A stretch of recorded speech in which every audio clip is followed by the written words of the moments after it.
आ गया भोजपुरी के सुपरस्टार प्रमोद प्रेमी यादव जी का एक और वायरल सॉन्ग का टाइटल है भइल कमरिया लोइया बा। बहुत ही प्यारा और सुपर सॉन्ग है। इस सॉन्ग में प्रमोद प्रेमी यादव जी का मधुर आवाज़ है। गाने के राइटर छोटू यादव जी, म्यूजिक से सजाया है आर्या शर्मा जी।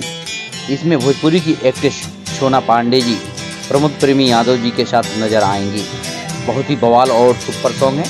यह सॉन्ग SRK म्यूजिक से 7 दिसंबर को 6:30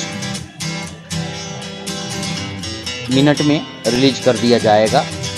भोजपुरी के सुपरस्टार प्रमोद प्रेमी यादव जी के जितने भी फैंस हैं रहे तैयार, SRK म्यूजिक पर जाना है, गाने को ढेर सारा दुलार प्यार देना है। साथ ही अगर आप हमारे चैनल पर नए हैं तो चैनल को सब्सक्राइब कीजिए, शेयर कीजिए, ढेर सारा दुलार प्यार हमें दीजिए। मिलते हैं अगले वीडियो में, तब तक के लिए बाय, लव यू, जय हिंद, जय भोजपुरी।